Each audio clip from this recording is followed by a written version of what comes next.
what we're going to do today is we're going to go through a real case study. You guys are going to get to see my advisor brain go through. So I apologize in advance because I get excited about this stuff. And some of you have emailed me, are you taking supplements when you're doing these case studies? No, I'm not taking any supplements. Okay. So this is just me raw loving this stuff. So I'm going to bring on our special guest today. Bridget, you are now live with us. I'm going to make you nice and big. It's going to feel weird because humble people always feel weird when they're big on camera. But Bridget, the case study is going to be all about you today. Few first questions. So first, how did you find the channel and what prompted you to even send that email about a case study? So I was looking into retirement planning and I was browsing on YouTube and I started coming across your videos and I just started binge watching quite a few of them and realized I may have done a few things wrong as I was saving for my entire life. And here I am now starting to think about retirement probably sooner rather than later. And most of my money is pre-tax in my 401k. And as I was watching your videos, I thought, okay, I might have gotten myself in a bit of a bind. So that's how I ended up finding you. Okay, I appreciate it. So first thing is you didn't do anything wrong. The fact that you're watching videos on YouTube and you're educating yourself, that tells me you're not doing anything wrong. So I know it's going to look weird, but you guys can all see all three of us now. I just want you guys to see we're all still here, but I'm going to make Bridget the star of the show because you are. So Bridget, you have a lot of cauliflower you're likely going to have to eat. For those of you who are unfamiliar with that term, those are those Roth conversions and things that I talk about. But I don't want someone to ever over-optimize or over-worry. And yeah, Bridget, you have a lot of pre-tax money, which we're going to show everyone your plan in just a second. Once again, Bridget, your last name is off of this, so don't worry. You will not be getting a lot of mail or any weird stuff happen. But I do what I do for the sole reason of I don't want you to feel that you have to work if you're in a position where you do not need to. And it is that simple. So I think a lot of people will just feel better, including you, if you knew I'm here because I want to be here. With that being said, I want to ask a few questions. So the first question I have before I show everyone the plan is right now, do you like your work? And would you stop working if financially you knew you were in a good spot? I do like my job, but if I didn't have to continue working, I wouldn't because I have other things I'd like to do as well, just in terms of hobbies and spending time with family.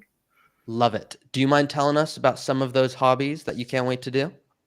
I do a little bit of homesteading here in Connecticut, and then my father lives in Florida, so he is in his 80s, so I like to try to spend as much time with him as I can. Love it. Love it. So unfortunately, you cannot get any emails in Florida, but you'll be there and you'll still be able. No, I'm just kidding. So love that. And when people reach out and they're like, I think I'm in a good spot, but I don't really know, I'll say, hey, at first, like get the MRI diagnosis at the least to see where are you at. So Bridget, I asked you to fill out this super fancy software that we use with clients. Were you aware of that? Had you had any plan ever run in any capacity with an advisor in the past? No, so I've been planning on using it, and I had actually reached out to you when you sent out your email the other day, just saying, hey, I would have loved to see a case study on a single female, you know, and that's how we connected. So I hadn't actually entered everything into the software yet. I had planned on it, but I just did it the other day. Okay. Have you ever worked with an advisor in any way? No. Okay. Never worked with an advisor.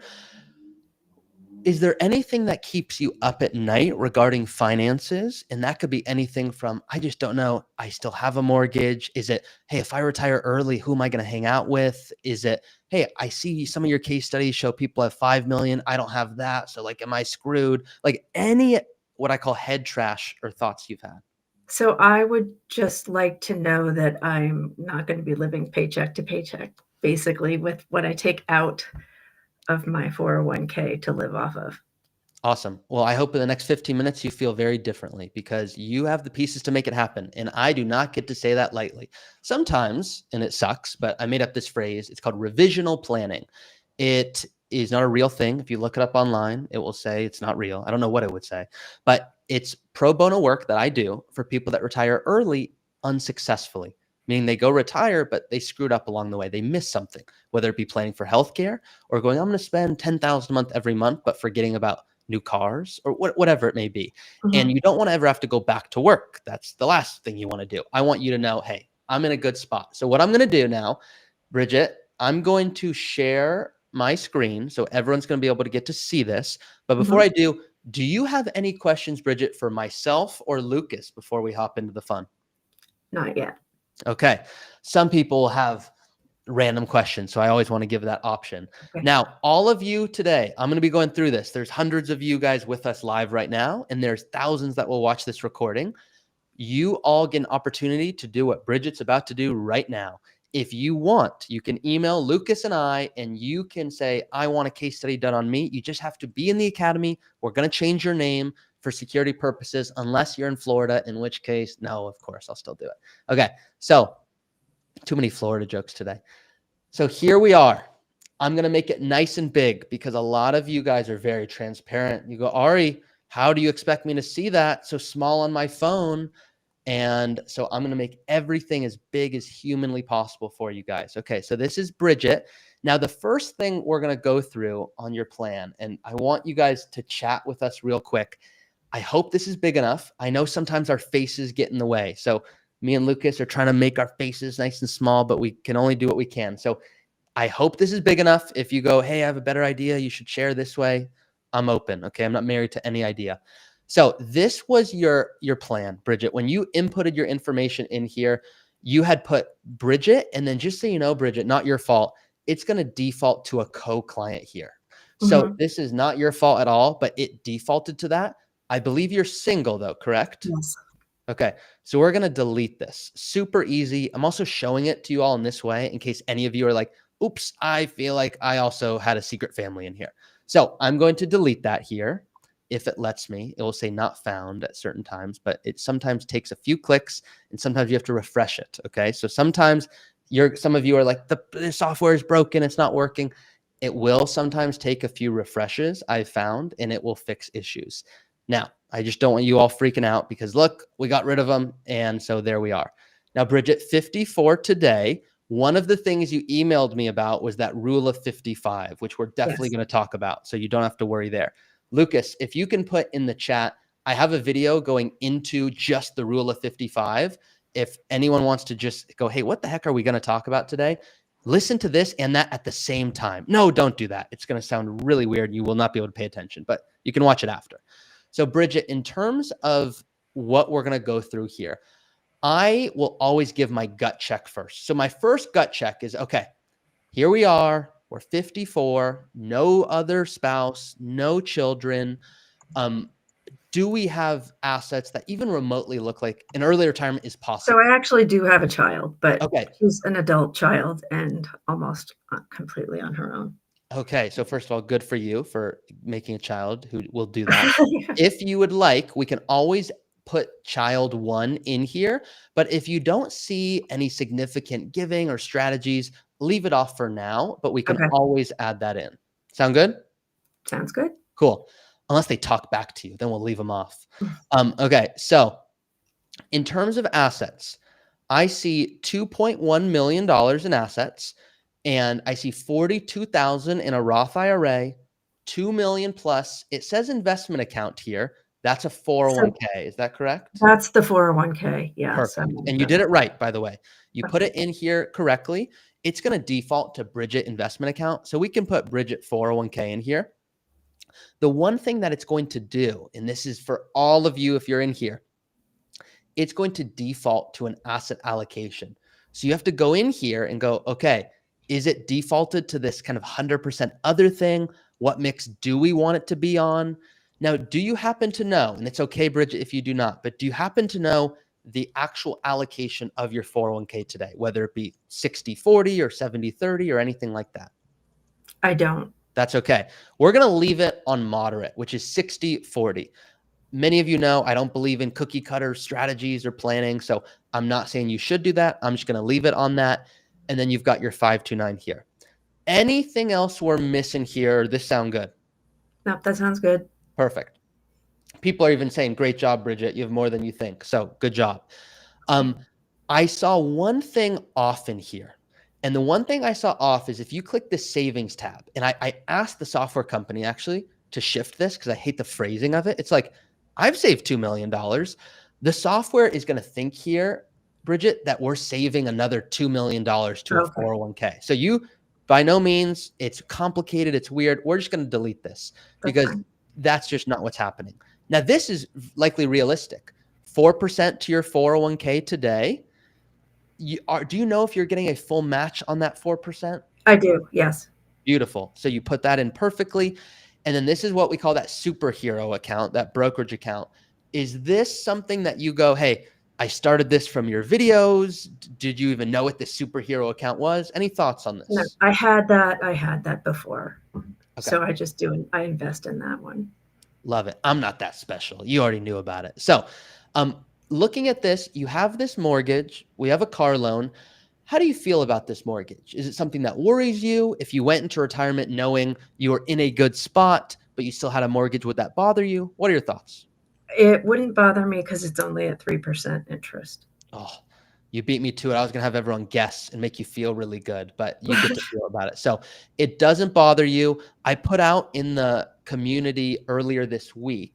Let's see if I can share this real quick. I'm going to stay on topic, actually. I'm not going to share it. But I put out a video saying, hey, should you pay off your mortgage? And there's a very good argument not to. The traditional logic is, why don't we not pay it off? We invest and we put the minimum down, and then hopefully we do better than that. But then there becomes a point where sometimes you just sleep better, even if it's not the most optimal thing. So if you decided, hey, Ari, you know what? It just turns out I would feel better having that. That's something that's always just so you know, it's worth always considering is what I'll say. And then do you have any plans to downsize? You mentioned maybe spending more time in Florida with your dad. Any plans to move? Do you kind of always view this property as something you want to keep? I will probably keep this one, yeah. Okay, beautiful. So in terms of goals here, this is that next step here. My gut check, once again. So your gut here, I saw that you said you wanted to retire at 60, which we'll talk about, and then spend $3,000 a month. A big disclaimer to all of you out there. This is $3,000 a month plus it's including this mortgage that she's paying of $2,200. So really it's like $5,300 plus the car loan and other things like that. Make sense there, Bridget? It does. Cool. Do you feel that this would truly allow you to live your retirement life where you're like, hey, this is like, I don't know what I would do if I had more than this? Or you're like, no, these are the basics. If I had more, though, I could live a more full life. I think that this is the basics. And if I had more, there would be other things that I would do. Me too, by the way. So I will joke with clients when I share the following. I know I said I wasn't going to do one more share, but I'm going to do one more real quick. And it's because I have a pet peeve. So I'll let all of you guys, because this is fun. Everyone go in the chat and tell me your favorite pet peeve. This is fun, some of these answers. But in light of time here.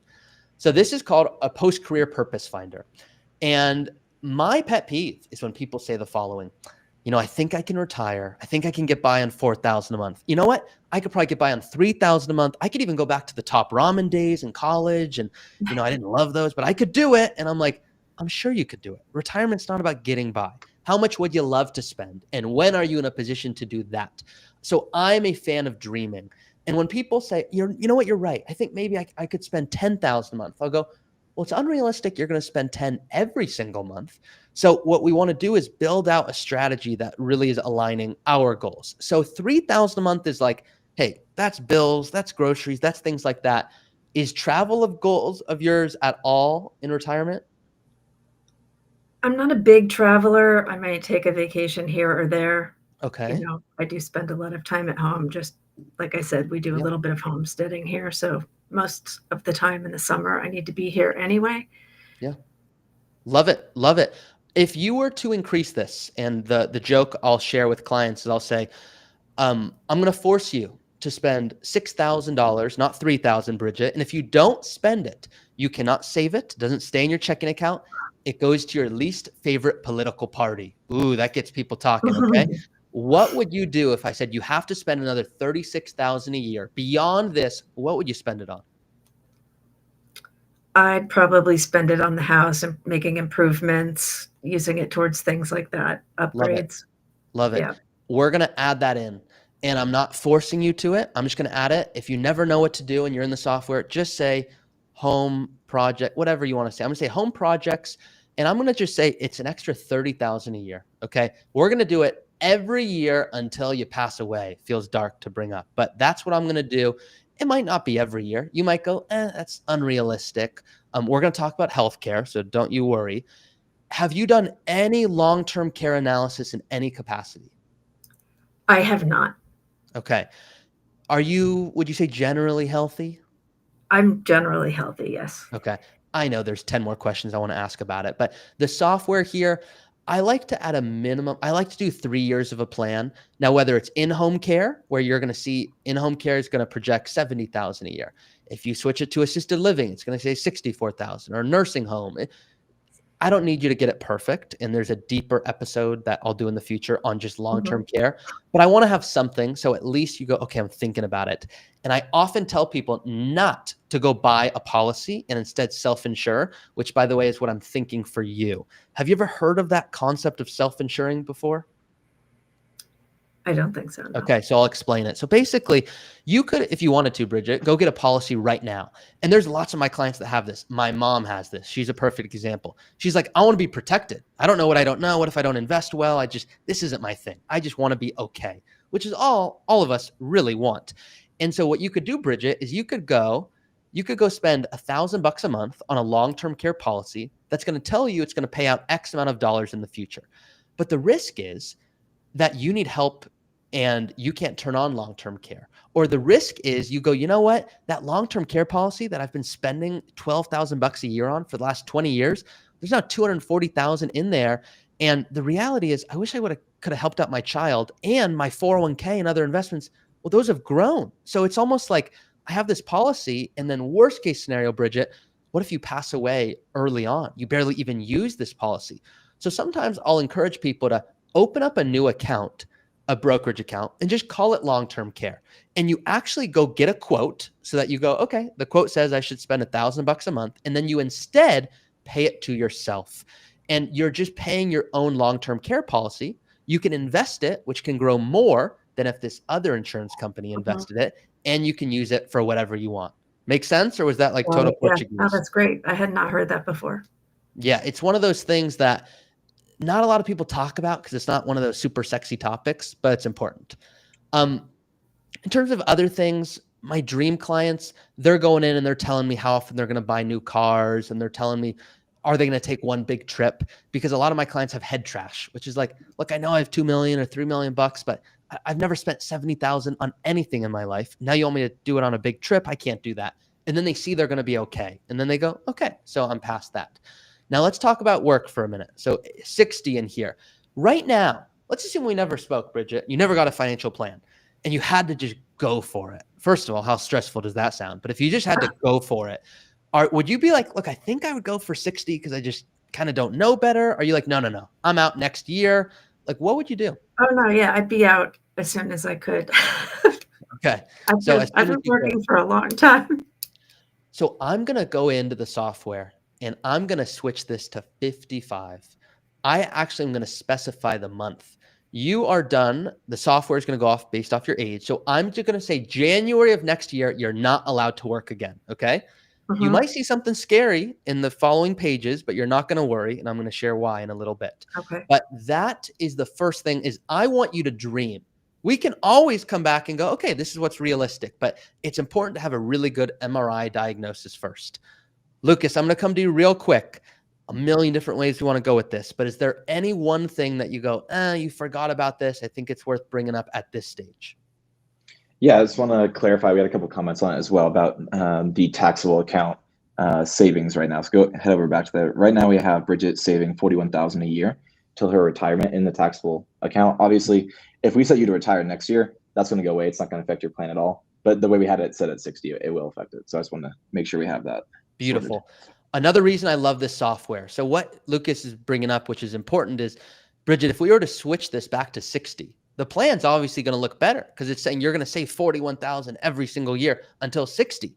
So what people do is they go, ooh, why don't I work one more year? Oh, one more bonus, then I'm finally out. And I call that goalpost planning, where you have these goalposts.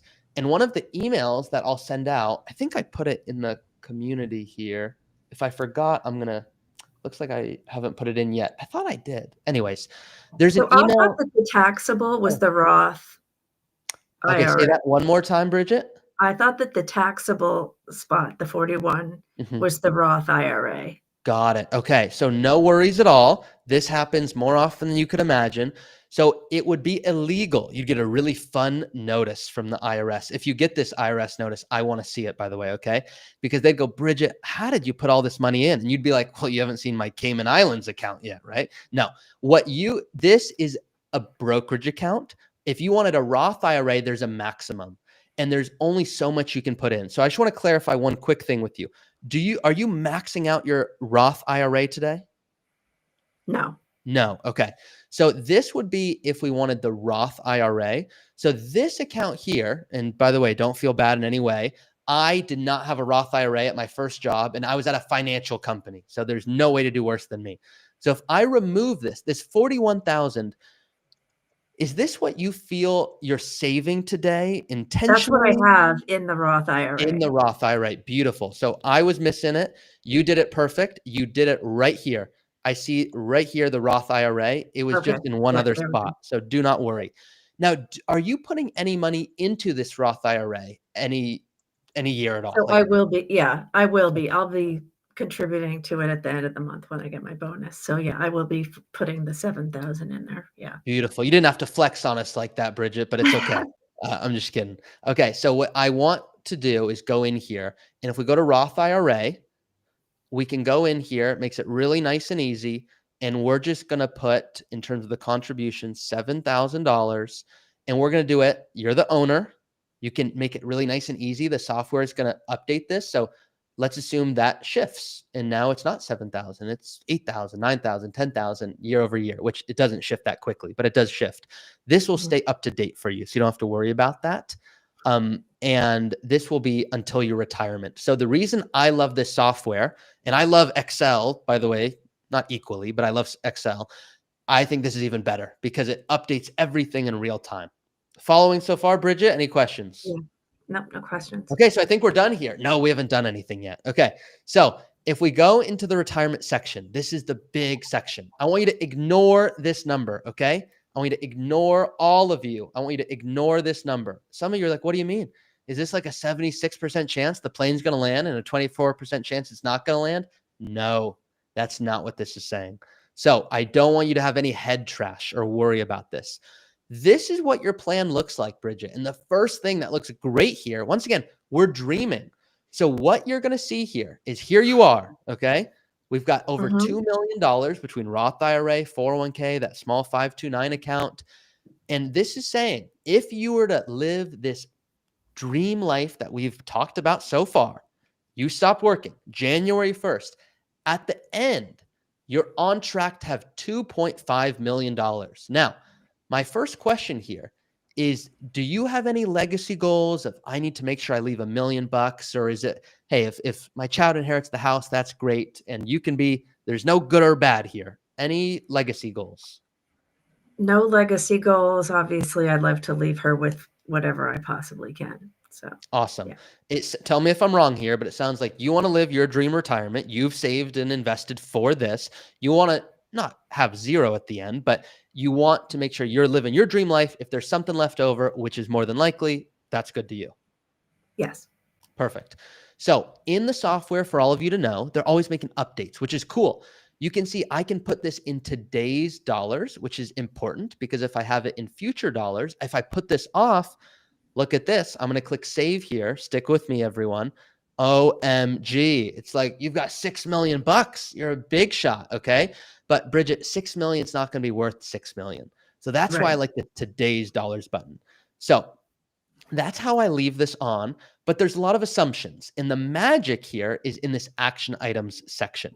So some of you go, hey, did you forget? Like, do you not like Bridget anymore because she wanted to do those home projects and I just see $3,000 a month here. So you forget about her. This is something that we have to go turn on for you. So some of you go, oh my gosh, this is what I've been looking for. Where can I get this? Email collective@rootfinancial.com and we can turn it on. Watch this. It's all going to show up for you. So Bridget, if we did not do this session and you did not know to email me this, it would have been really hard to do some good planning. Mhm. So we can now see everything in a beautiful way. So these home projects, these are included. What I'm showing you, sometimes it feels weird to even see this, but this is the reality. Bridget, you stop working January 1st. You're not allowed to keep working. You spend $3,000 a month on your basics. I'm forcing you to spend another $30,000 a year every year from now until you pass away. Healthcare, another $6,000 a year, which, by the way, if you're smart, this can come down.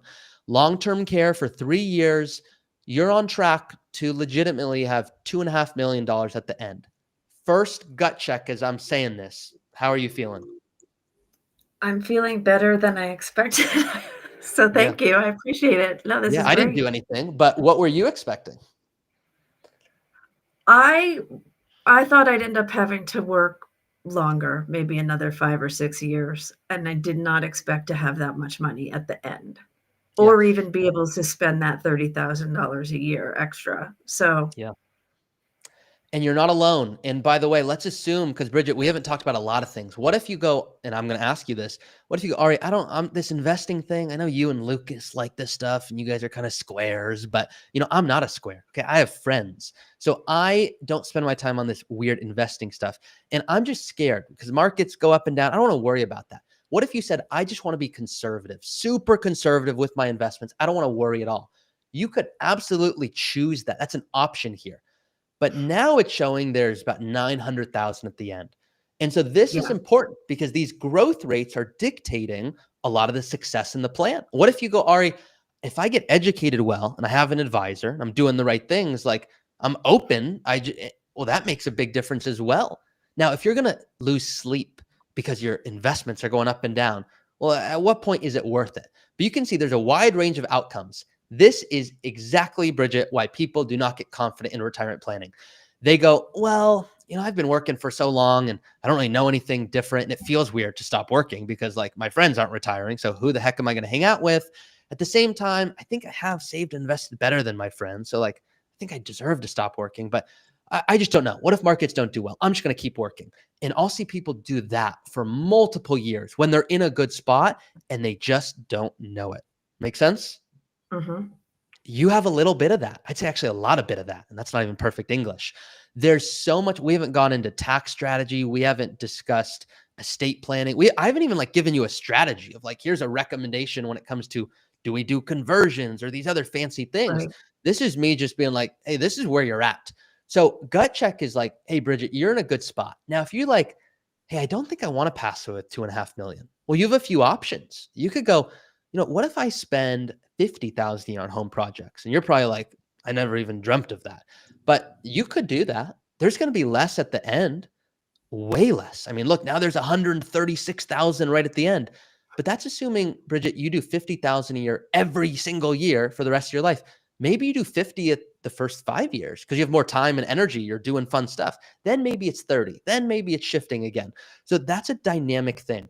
We actually have a phrase for that. And the phrase for that is what's called a retirement smile. Have you ever heard of this before?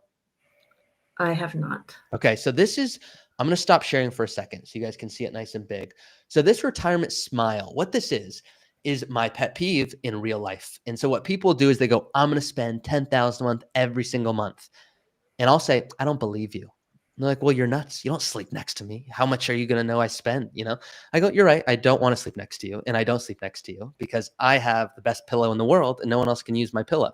But the point here is you're going to spend more at the beginning. So think about a smile, literally a smile. Here we are. Bridget, you're going to retire. You're going to have the most energy and health you've ever had. You're going to want to spend more. Then naturally you're going to spend less because you're a human being and you're still going to want to do projects and fun stuff. I have clients that go, no, I'm going to spend more. I go, maybe you have some frowns along the way, but then it shoots up at the end when most people go, I have too much money. So I'm looking at your plan going, I don't want you to be mad at me, Bridget, when you are 80 with $5 million, which sounds weird. You're like, there's no way that would be me, but it very well could be. Going, why didn't I spend more when I had my energy and my health, when I actually could have taken advantage of this? But I also don't want you to run out of money. And there's a fine balance there. That's what retirement planning is all about. So this is a smile. And this isn't perfect for everyone, but it's a good gut check. It takes into account a lot of different variables. And if we turn it on for you, it's showing that you'd have about $350,000 more if you were to spend like this average person, which I don't even love because it's just an average, but it's an important concept to understand. Make sense? Yes. Love it. Lots of different things I want to go over, but the last thing for us today, Bridget, and then if you have any questions, I want to certainly see if I can help, is tax strategy, because this is where a lot of people are missing out on opportunity because they just don't know. So when I'm working with a client, I will legitimately say, look, you're in a good spot. I think we can retire. I just need to see your 2040 return first. And they're like, 2040? First of all, I'm trying to get through last year. And I don't even, what are you talking about? I'm like, look, for a lot of our clients, taxes are their biggest expense. And if you don't at least understand how to plan for this, you're going to have a difficult retirement. So it's not like this is a real 2040 return. It's made up, but it allows us to start thinking and looking at different things. So we're going to go through every line. No, we're not going to do that. Okay. I'm going to tell you what we're going to do, and I'm going to keep it really easy for you, but I'm going to tell you the quick story for those of you who have not heard it. And by the way, we've got some good comments coming in. And Lucas, you can save these if you don't mind. Bridget needs to spend $3,000 a month just on wine. Wine, after all, is the sunshine trapped in a bottle. So Bridget, that's not me saying this. We didn't pay GQ5341. So with that being said, here's my example. And I'm a very transparent guy. So those of you, none of you have emailed me directly saying you're so mean, but you've said, hey, you're a very transparent guy, which that is true. And Mr. Anonymous, I want to bring this up real quick. They say, Bridget needs some travel allocation. Look, I think a lot of people want to travel, and there's other people that are like, look, it's just not my thing. Like, I like traveling, but not as much as others. So don't feel like there's a stress there.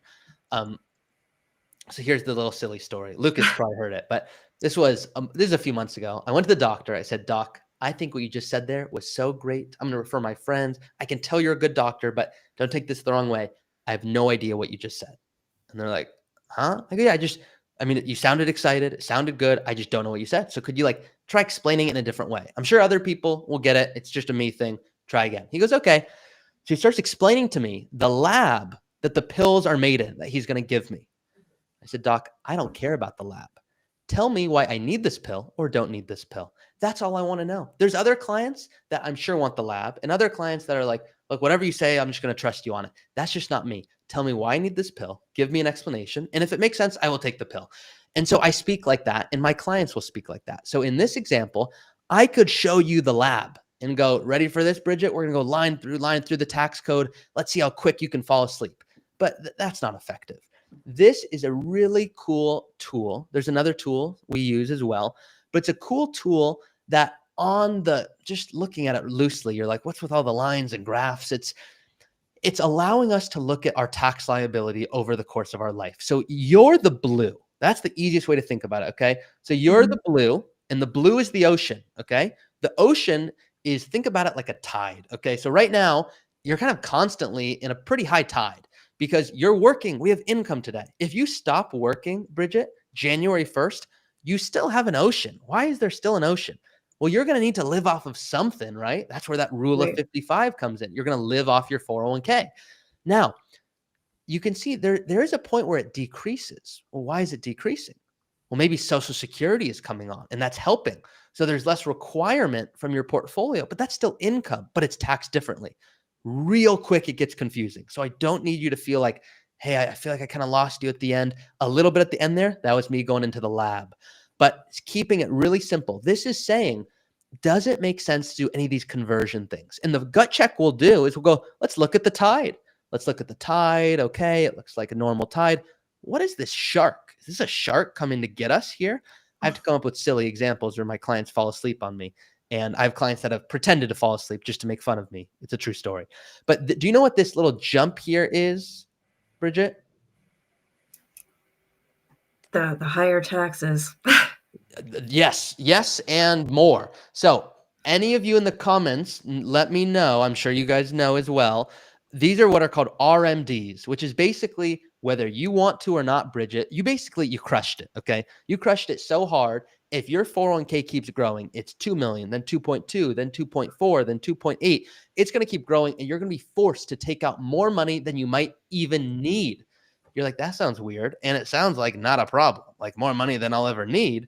Well, it does become a problem because what happens here, Bridget, is you get taxed at your highest marginal bracket. And so it starts increasing. And now there's like multiple sharks. It's like you're in South Africa with sharks, but you're not in a cage. Okay. So if you needed to be more scared, there you go. So this is where the fun example is the cauliflower, which is what if during these years where it kind of drops a little bit, we maybe eat a little bit of vegetables, because this line I'm hovering across, Bridget, this is the 22% tax bracket, which is going to become the 25%. So I can use this super fancy dancy little slider here and go, what if we were to potentially fill up to a certain bracket, do these intentional conversion things? Well, sometimes it'll say this doesn't make sense at all. That's what's so cool about this. Some people reach out and they'll go like this. They'll go, Ari, I already did these conversions. You know, they're like, I'm so sick. I already did them. I'm like, I wish you did nothing, because you would have been a better spot to literally have never seen any of my videos and not do a single conversion. And some people are like, whoa, okay. Other people are like, wait a second. So I see the value of these conversions, but I don't know, because I switched this slider and now it says different things. And now it says there's way less. So like, I don't want to shoot myself in the foot. So like, what's going on here? Well, what's going on here, Bridget, is this is what's called tax strategy. And so in your case, the first thing that I hope you're going to recognize in 2 seconds is, if we go into your plan here, and this is where planning gets really cool. If you can't tell, I'm going to turn long-term care off. I'm going to turn home projects off. I'm going to go, Bridget, don't have fun, but you're going to invest great. Don't worry about long-term care. None of this. I'm going to tell you why. Ready? It's going to show you have a ton of this money. You're going to click this tax tab and it's going to look awesome. OMG, 670,000 more dollars. That I want that pick me. But the problem here, Bridget, is you could have the best tax strategy in the world, and no one's ever come to me going, Ari, I'm so glad, I was on my deathbed and I had such a great Roth conversion strategy. That's about fulfillment to my life. Okay. People go, I'm so glad I spent more, or I retired earlier. And the goal in life is not to have the best tax strategy, but there becomes a point where it's a no-brainer, where if you go, Ari, I'm spending everything I want and more. Going back to you, we're going to put back on long-term care. We're going to put back on 30,000 a year for home projects. We're going to put back on moderate growth. Well, yeah, there's going to be less at the end because you're spending more and you're enjoying your life more. There still becomes a point where it can make sense to do tax strategy. But oftentimes people will think everyone needs to do it. And this is like surgery. You don't need to do it. Sometimes it can make sense to do it. Sometimes it'll show more money. Sometimes it'll show a very minimal amount, but it's based off all these little factors of long-term care, when you collect Social Security, how you invest. So this is basically me saying, Bridget, if you were to live like a robot and no matter what, spend this exact amount every single month, it's pretty much saying you're in a good spot. Like, you're going to have these distributions that will occur in the future, but it's not something I need you massively worrying about unless this thing grows like crazy. And the way that you can all see that is if you click retirement here, and I'm going to shut up in a second, I promise, guys, and you click cash flows, and then you click summary, and then you click 5,000 more buttons. Just kidding. What we can do is we can look at your life right here, Bridget. So here we are. This year, you're going to make 140,000. Next year, you have no money. How the heck are you going to live? Well, you don't have any of these distributions. We don't have Social Security, but you need to live. So you're going to have expenses. You've got your home expenses. You have these goals of 30,000 a year for home projects. We have taxes. You need 167,000, Bridget, so you can do everything and more. Well, where's that going to come from? That's going to come from your portfolio. So we need to plan for that. And so we can look and then go, oh, when Social Security comes on, that's 21,000 that start coming in. And so there's less pressure on the portfolio. So now we only need 102,000, not 150,000. So you can continue to go down the line and look at your future retirement. And if we fast forward to 2045, when you're 75, that's when these things begin, these RMDs, Bridget. So you're going to have Social Security adjusted for inflation. You're going to have these RMDs, which means you're going to be forced to take out 210,000. And you might be like, hey, Ari, I'm really concerned because I feel like you have not been listening to me. I don't need $210,000. And I'm like, Bridget, I have been listening, and the government does not care. And you're going to be forced to take out more than you'll even need. And all of this excess here, this all gets taxed at your highest marginal bracket. So this is what we want to plan for. So this is kind of a summary to say, hey, Bridget, you're in a good spot. Yeah. Are there ways you can optimize further? Of course. But this is me to say this rule of 55, I'm not saying it was made for you, but it's pretty darn close. And what you're going to be able to do is you don't get to avoid paying taxes. I had one client that said, oh my gosh, so cool. I get to pull at 55 and avoid the taxes. It's not how it works, but you get to avoid the penalty. So it's as if you're 59 and a half. I would just want to make sure that you have a plan for purpose and you have a plan for fulfillment, because if I'm you, Bridget, I'm not working past January 1st. But any thoughts as you're hearing this? No, I mean, this is fabulous. Thank you so much. I appreciate it all. I've learned a lot today. I know, maybe even more than you wanted, but I appreciate, Bridget, you being here. We're going to do another case study for all of you out there. We're going to pick someone and do it. We're going to do it in a faster way. But Bridget, I hope this was helpful. If you want to go play with the tool more, of course, do that. If you're like, hey, this is great, but I don't want to be an advisor in retirement, that's why we exist. And you can check out our different advisors and see, hey, is there one that resonates with you? Anything else, Bridget, I can answer for you? So now that you made that change while you were in the tool, will that be there when I go back in? Okay. It'll be there. Yep. All right. It'll be there for you. And if it's not there, just yell at your computer. No, don't do that. But it'll be there. Well, you've given me tremendous relief, and I really appreciate it, because I thought I had gotten myself in a real bind by having everything pre-tax. That was my biggest fear. So I know a lot of people get scared on that. And it's one of those things, like, let's assume you had 1.3 million and it was all pre-tax. I'd say don't be scared, but we're working to 60. But you've done a good job saving and investing, whether you know it or not. So you deserve, and other people are telling you, hey, Bridget, you've done a good job. Like, bring up that wine budget and like start thinking about things like, so kudos to you. Lucas, anything else you want to leave for Bridget? I think that you can't skip over the fact that you saved well and saved successfully, and now you need to go make the most out of life with your money. Thank you. You got it. Thank you so much. Bridget, have a great one.